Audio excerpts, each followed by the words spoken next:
네, 국회 외통위 소속 더불어민주당 김상욱 의원 스튜디오 모셨습니다. 안녕하세요. 네, 반갑습니다. 우리 김준호 변호사님 너무 목소리가 나고 좋으신데요. 네. 살살 녹는 것 같습니다. 출마하시려고 하니까 비진 의사표시가 늦은 것 같은데 울산시장 도전하신다고요? 네, 그 얘기는 있습니다. 뒤에서 다루도록 하고요. 긴급 현안부터 이야기를 해보도록 하겠습니다.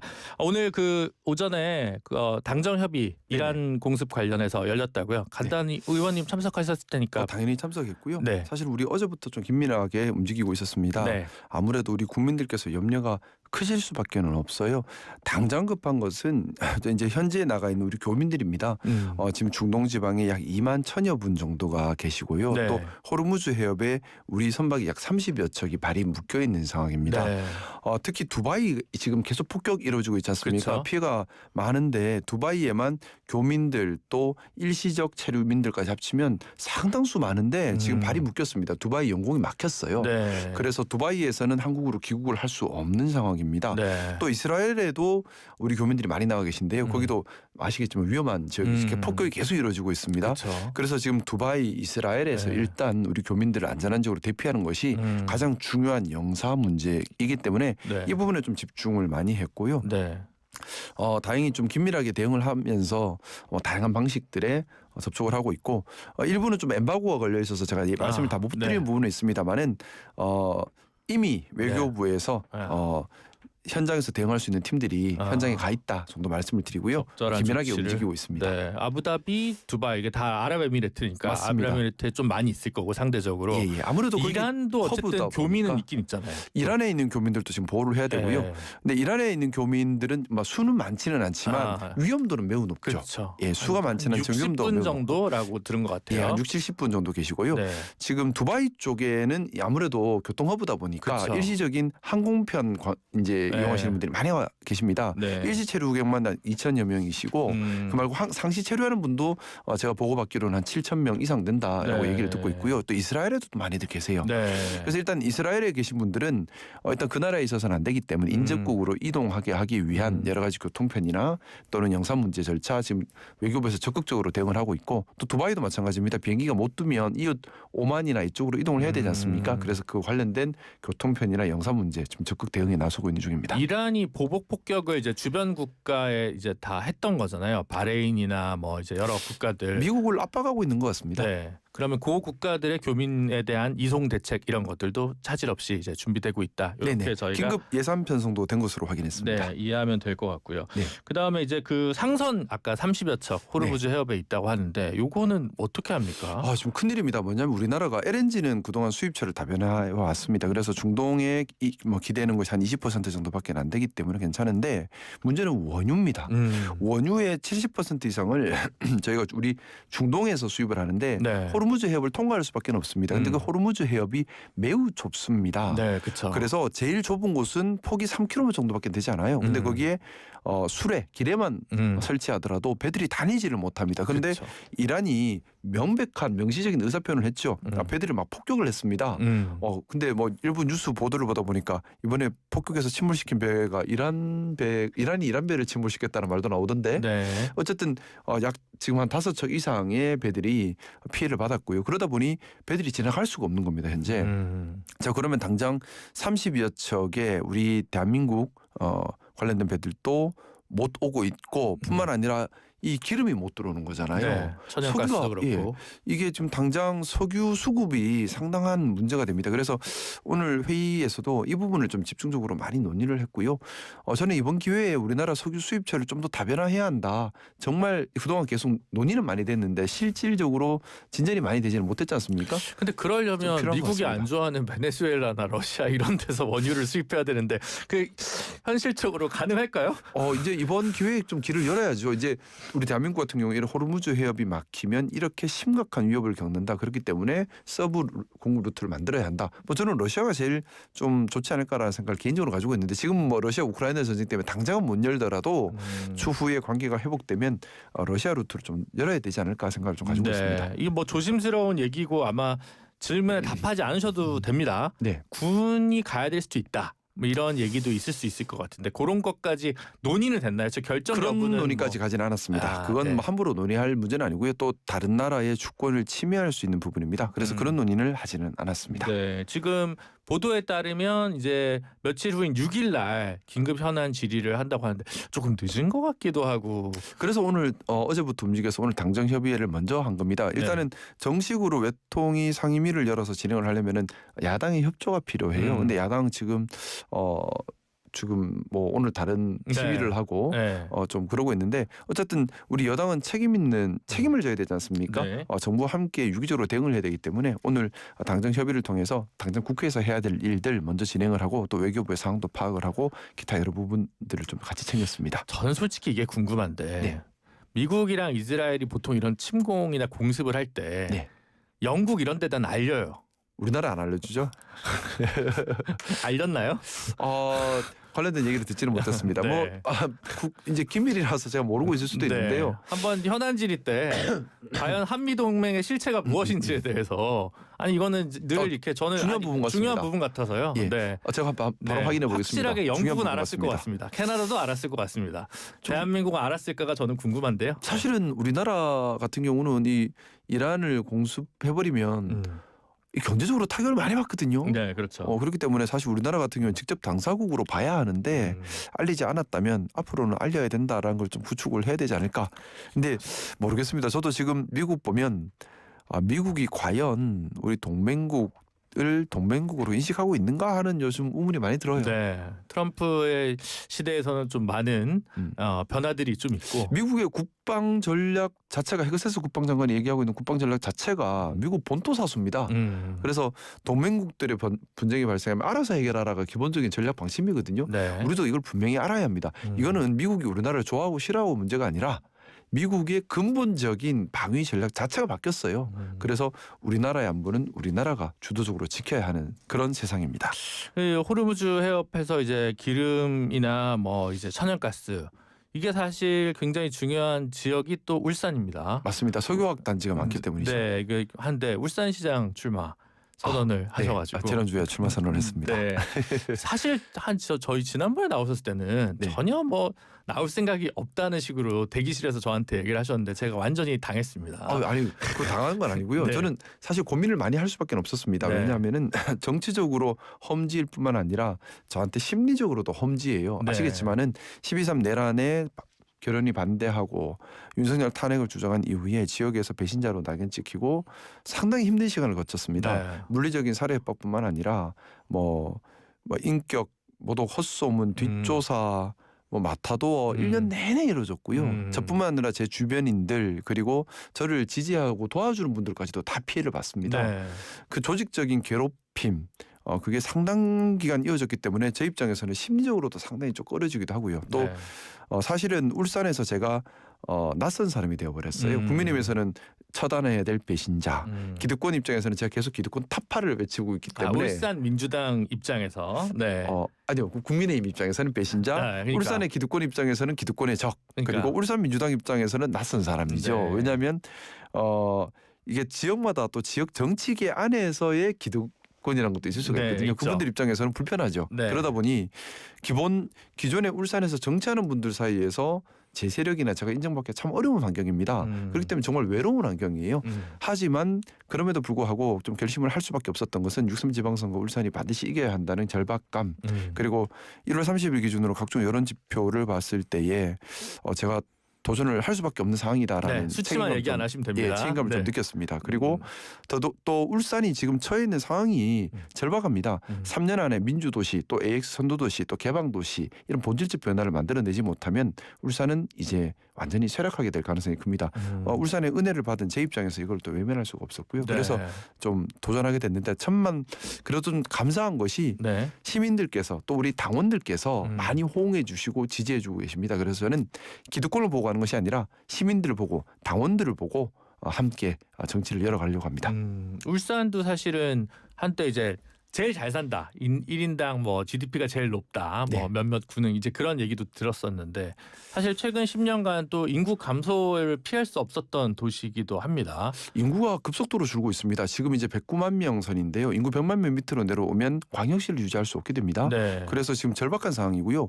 청년들이 대탈출을 하고 있습니다. 청년 찾아보기 힘들어요. 그리고 기업들도 나가고 있죠. 뿐만 아니라 현대자동차도 이번에 새만금에 제2의 울산을 만들겠다라는 프로젝트를 발표했지 않습니까? 지금 미래에 대한 희망을 찾기 힘든 절박한 상황입니다. 그래서 본질적인 변화가 필요하고요. 근데 이걸 누굴 탓할 문제가 아니라 우리 울산이 먼저 바뀌면서 이걸 해결해 나가야 합니다.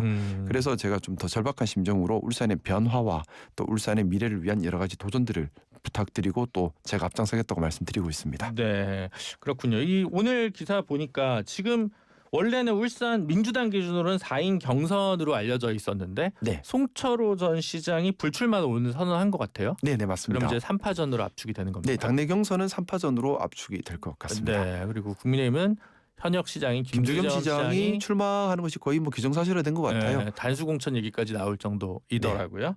조직적으로 열심히 준비하고 있는 것으로 알고 있고요. 음. 아무래도 국민의힘 기득권이 강력한 지역입니다. 그러다 보니까 만만치 않은 선거다 생각하고 있고 또 샤이 보수가 결집을 해요 늘. 그러다 네. 보니까 여론조사 지표에서 10% 이상 앞서지 않으면 사실은 이긴다고 장담할 수 없는 지역이고 또 가장 중요한 이슈가 있죠. 우리 울산 같은 경우는 진보당과 단일화가 반드시 이루어져야만 합니다. 진보당과. 예, 진보당과 단일화가 이루어지지 않으면 사실상 국민의힘과 경쟁을 할 수가 없는 구조예요. 네. 그런데 진보당이 10에서 15% 정도 많은 지지도를 가지고 있습니다. 네. 김종훈 현 동구청장.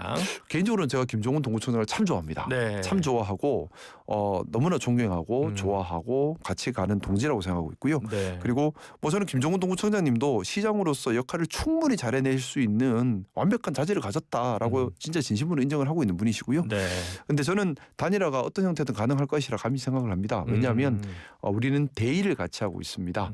공적 의리가 있다고 믿고 있습니다. 네. 이 대의라고 하는 것이 울산을 반민주화 상태에서 구해내야만 한다는 것, 또 울산의 경제 또 노동자를 지켜내야 한다는 것, 이런 부분들에 대해서 대의를 함께하고 있기 때문에 공적 의리로 단일화를 이뤄낼 수 있을 것이라 생각하고 있습니다. 오히려 조국혁신당보다 진보당과의 단일화 선거연대가 더 절박한 과제네요. 조국혁신당도 분명히 같이 해야죠. 네. 또 울산에 조국혁신당의 황면필 위원장이 계시는데 네. 저랑 또 개인적으로 되게 친한 형이에요. 네. 같이 많이 의논하면서 하고 있고요. 우리 범민주 진영이 민주주의를 지켜내는 것에서만큼은 뜻을 항상 함께 해야 한다고 생각합니다. 우리 안에서는 견제와 균형이 필요하지만 민주주의를 지키는 데 있어서만큼은 뜻을 함께 해야 하고 울산은 현재 어떻게 보면 12.3 내란을 일으키고도 제대로 반성하고 있지 않은 그 세력이 집권을 하고 있고 네. 집권 연장을 꿈꾸고 있고 어떻게 보면 그 텃밭 같은 곳입니다. 그렇기 때문에 이번에 일종의 시민혁명이라 생각하고요. 민주주의를 지켜내기 위한. 그래서 우리 범민주 진영 우리 민주당 그리고 또 진보당 또 조국혁신당 다 함께 단일화해서 반드시 시민혁명을 성공시켜야 한다. 그런 생각을 사명감으로 가지고 있습니다. 요즘 그 진보당이나 조국혁신당 이런 데 보면 입이 좀 나와 있어요. 네. 대선 때 힘을 합쳤는데 네. 선거법 개편에 대해서 민주당이 약속만 해놓고 미동조차 않는다. 계속 그런 얘기를 하고 있고 오늘도 이제 공동으로 중대선거구를 좀 광역의회에 더 도입해라. 뭐 이런 얘기들을 좀 하고 있는 건데 개인적으로는 요 입장 저는 어떻게 적극 보십니까? 찬성이고요. 사실은 저희는 우리 민주당 안에서 제가 그 견해를 계속해서 드리고 있습니다. 네. 뭐냐면 우리 민주당은 범민주 진영의 맏형으로서 다른 민주 정당들이 성장할 수 있도록 도와줘야 합니다. 그래서 동생 살림 뺏으려고 하면 안 되고요. 동생들이 잘 살게 해줘야 되는 겁니다. 그래서 제가 우리 당 안에서 계속해서 하고 있는 얘기가 교섭단체 조건 완화해야 한다. 그리고 중대선거구제 필요하다. 뿐만 아니라 국회의원 의석도 비례의석을 다소 더 늘려서 범민주 진영 안에서 진보 정당이나 다양한 목소리들이 독자적인 정당으로 더 들어올 수 있는 길을 열어줘야 한다. 예를 들어 그런 겁니다. 사회민주당이 개별 지역구로는 원내에 들어올 수는 없죠. 하지만 그렇죠. 비례대표는 들어올 수 있었거든요. 네. 이런 길을 더 열어줘서 우리 범민주 진영 안에 더 다양한 목소리가 더 다양한 정당이 등장해서 중요한 건 국민의힘이 필요 없는 세상을 준비해야 한다. 그래서 우리 범민주 진영 안에 보수의 기능과 진보의 기능 또 견제와 균형의 기능이 작동하도록 그 생태계를 만들어야 한다는 주장을 계속해서 하고 있고요. 거기에 필요한 여러 가지 절차에 대해서 저는 적극 찬성합니다. 네. 원님 오늘 그리고 부울경 통합 관련 기자회견을 여신 네. 것 같은데 사실 지금 부울경은 얘기가 예전에 김경수 지금 지방시대 위원장이 제일 먼저 메가시티 얘기를 했지만 전혀 지금 사실 얘기가 없단 말이죠. 지금 와서 하면 좀 늦은 거 아닌가요? 너무 절박한 마음으로 나섰습니다. 지금이라도 해야지 다음에라도 할 수 있는 겁니다. 뭐냐면은 지금 광주 전남은 통합했습니다. 대구 경북도 통합을 진행 중이죠. 네. 대전 충남도 통합하고 있습니다. 뿐만 아니라 부산 경남도 통합 법안을 발의하기 위한 준비를 하고 있고 곧 발의할 예정입니다. 제가 그래서 지난주부터 이 통합 법안을 준비하고 있는 부산 경남 의원님들께 부울경은 함께 가야 하니 조금만 기다려 주십시오라고 제가 애걸복걸을 하고 다니고 있는 중이에요. 왜냐하면 지금 울산만 고립돼 버린 겁니다. 자, 왜 이렇게 됐을까요? 저는 울산 권력자들의 또 울산 기득권들의 비겁함 때문이라고 생각합니다. 뭐냐면 도시가 고립되어야지 그 기득권을 지킬 수 있고 그 권력을 계속 지킬 수 있다는 그 얄팍한 생각 때문에 시민의 이익과 도시의 미래를 저버린 거죠. 자, 이 얘기를 조금 더 드리고 싶습니다. 뭐냐면요. 울산 시민들께서 상당 부분이 기존의 울산 권력자와 또 기득권들이 잘못된 정보를 전달해서 잘못된 인식을 가지고 있습니다. 뭐냐면 울산은 어렵게 광역시가 되었고 광역시가 됨으로써 국비와 뭐 이런 것들을 확보했기 때문에 광역시를 포기할 수 없다는 건데, 자, 돌이켜 생각하면 국비, 국가산업, 국가시설, 자치권 이런 것들이 이제 광역시로 가는 것이 아니라요 통합시로 가는 겁니다. 그 통합시가 되어야 이런 혜택을 받는 것이고 광역시로 남아 있으면 상대적으로 이런 혜택을 못 받게 되는 겁니다. 뿐만 아니라 울산은 인구가 줄고 있습니다. 가만히 있어도 광역시가 해제됩니다. 그럼 그 다음 미래는 어떡할 겁니까? 또 제일 중요한 것은요. 울산의 경제가 살아나기 위해서라도 부울경 통합 경제권력을 만들고 이 부분에서 특히 제조업 AX 선도 부분을 울산이 선도해야 합니다. 그것이 울산의 미래라고 생각합니다. 네, 알겠습니다. 그 부울경 관련한 얘기도 있는데 네. 사실은 행정 통합 관련해서 국민의힘은 좀 갈짓자 행보가 있고 그래서 국민의힘 리더십에 대해서 좀 의문을 제가 보기에도 좀 심한 것 같은데 엉망진창이에요. 최근 국민의힘은 근데 장동혁 대표는 장외투쟁까지 돌입을 하고 있습니다. 국민의힘에서도 계셨으니까 네. 장동혁 대표의 선택이 왜 이런 거라고 보시나요? 장동혁 대표의 선택은 지금 딱 하나입니다. 지방선거는 제가 볼 땐 별로 관심 없고요. 국민의힘의 당권을 완벽하게 장악하는 것. 본인에게 지금 장동혁을 지지하는 국민의힘 내 세력은 사실은 보수 세력이 아닙니다. 네. 극우화된 세력, 극우 세력들이죠. 저는 좀 그런 표현가 있습니다. 극우적 폭동과 극우적 폭력 혁명을 기획하는 것이 아닌가라는 의심을 하고 있는 그 세력들이 장동혁의 주된 세력인데, 장동혁이 이 세력을 중심으로 국민의힘을 재편하고 완벽하게 독재적으로 장악하는 것이 목적이 아닌가 그렇게 의심을 하고 있습니다. 네, 그렇군요. 근데 지금 어쨌든 장동혁 대표가 판사 출신이고 네네. 현재 지금 장외투쟁 나가고 있는 명분은 단합대회. 어쨌든 뭐 그 사법개혁 3법입니다. 네. 재판 소원 그리고 이제 뭐 법 왜곡죄 대법관 증언인데 네. 그래서 조희대 대법원장도 상당히 좀 반발을 하고 있습니다. 만약에 여기서 뭐 하나 정도라도 네. 예를 들면 거부권을 행사할 필요는 없는지 아니면 그냥 거부권 그대로 행사할 거 가야 저는 되는지. 하나도 없다고 생각합니다. 저도 사법개혁 TF 또 사법행정 정상화 TF 같이 해서 저도 같이 만든 민주당에서. 법입니다. 네. 자, 사법이라고 하는 것은요, 대한민국 민주공화국이죠. 그러면 이 민주주의라고 하는 것이 사법에는 두 가지로 작동을 해야 되는 겁니다. 첫째는 민주적 통제, 두 번째는 사법부 내부의 민주화입니다. 네. 지금은 사법부 내부의 민주화가 되었다고 볼 수 없어요. 대법원장이 독재적으로 사법부 내부를 컨트롤하고 그 컨트롤하는 수단이 법원행정처장이 되고 있습니다. 그렇기 때문에 사법부 내부의 민주화를 만들어내야죠. 그래서 사법행정 TF를 통해서 법원행정처장이 민주적으로 선출될 수 있도록 만드는 것이고요. 또 하나 민주적 통제를 받아야 되는 겁니다. 법관이라고 내 마음대로 하고 법 위에 설 수는 없는 겁니다. 그래서 고의적으로 목적범위예요. 누군가에게 이익을 줄 목적으로 법을 왜곡하면 처벌을 하는 건 당연한 겁니다. 왜 법관이 법 위에 설 수는 없습니다. 법관도 법을 집행하고 판단하는 입장에 있을 뿐입니다. 또한 지금 이제 헌법소원, 재판소원을 연 걸 가지고 또 문제를 삼는데 당연한 거라고 생각합니다.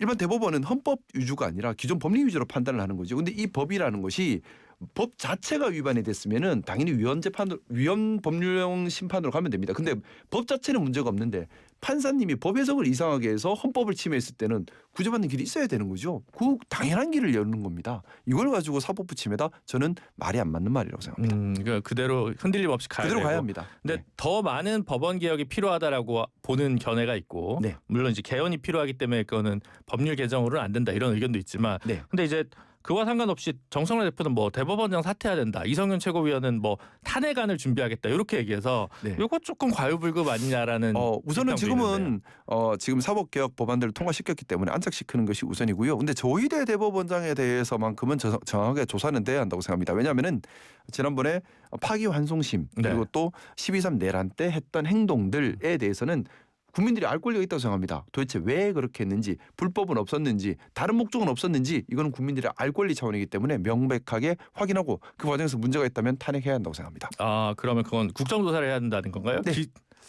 저는 좀 면밀한 국정조사를 통해서 국민들의 알 권리를 충족시키고 그 과정에서 대법원장으로서의 자격이 없음이 드러났다면 탄핵해야 한다고 생각합니다. 네, 알겠습니다.